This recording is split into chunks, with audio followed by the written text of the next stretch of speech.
Ladies and gentlemen, it might look like Hollywood Squares in a minute, but that was an apartment that I lived in for 14 years.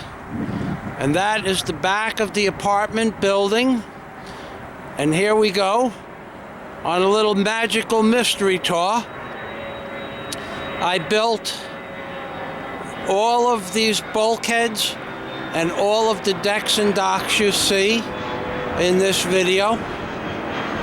That man's name is Frank. That man's name is Peter. And it looks like this got uprooted from the storm, but the deck itself is in good condition. And then I built a second floor deck that you should be able to see from here.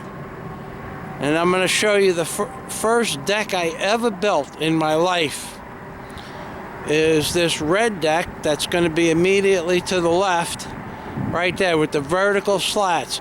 I built that deck in 1976 or 1975. Now that deck held up. I also built this deck for Harry. That's the ramp. I built this deck and dock system for that ramp. That is that's the Harry Pappalardo job. And I built the deck, the dock, and the catwalk. Well, I was mistaken. The first deck I ever built in my life is gone. That's what's left, just that header board right there. Must have got washed away in the storm.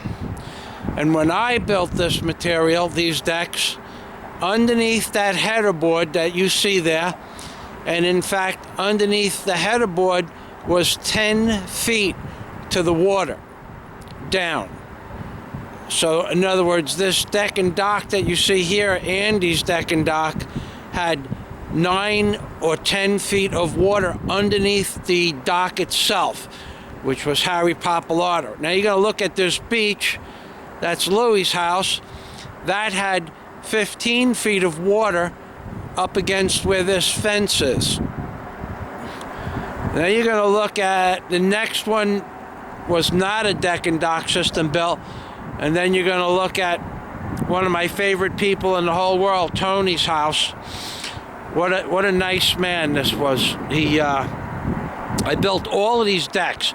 Now this is a different Louie's house right here. This is a different Louie. I did his deck. I built that entire 16-foot by 16-foot deck in one day by myself after the lumber was routed. And then you have Tony and Archie's house with the rounded glass window. I built that deck and dock system with my men, and it goes on and on and on, and I built everything up until the end of the second house. After that, it gets sporadic.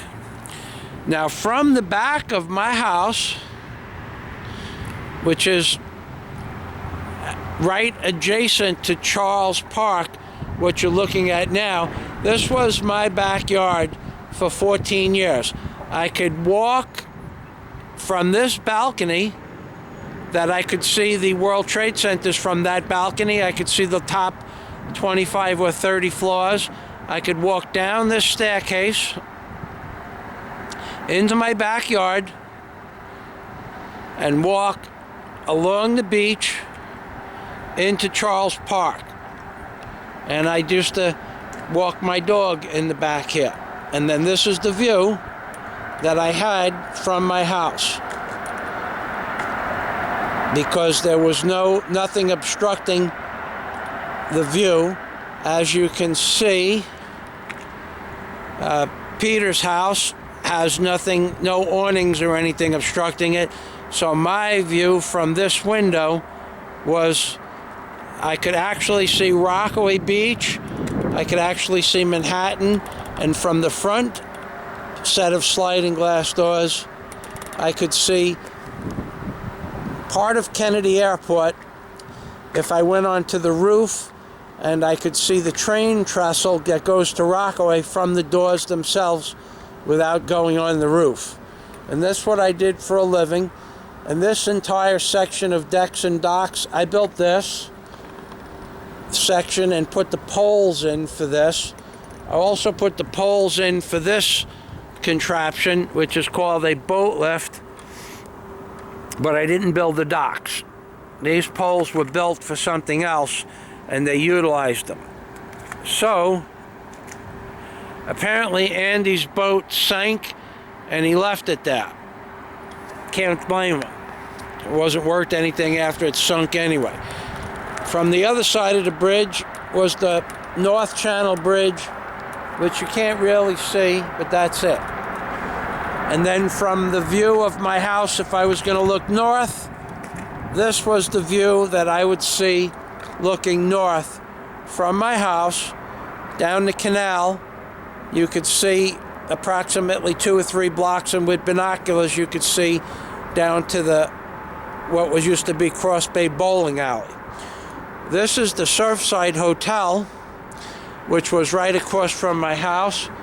And this back window right here, my friend Bobby. Now, he was my friend because he gave me a lot of work and he liked me.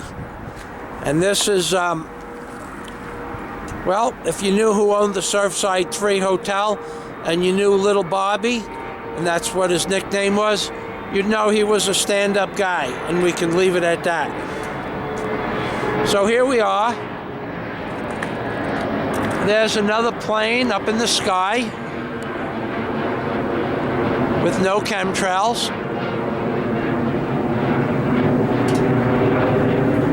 No contrails, no chemtrails. And I used to watch the planes take off every day. And ladies and gentlemen, this is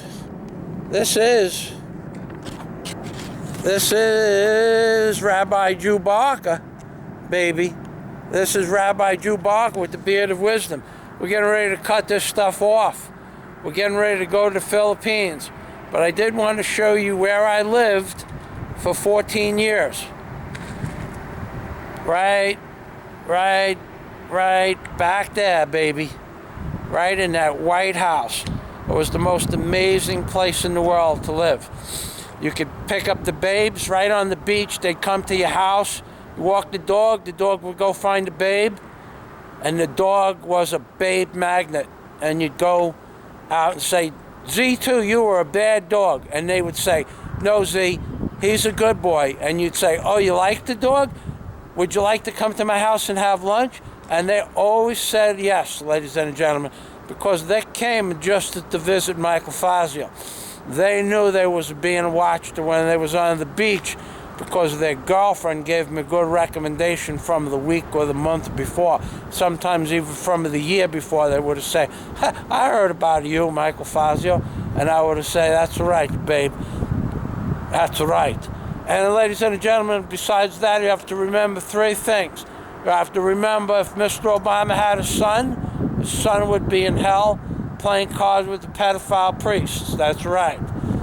If his son looked like Mr. Obama, it would be Mr. Obama's son playing cards with the pedophile priests. And son, if Mr. Obama had a son would be dead. That's right. Oy vey, baby. Oy vey.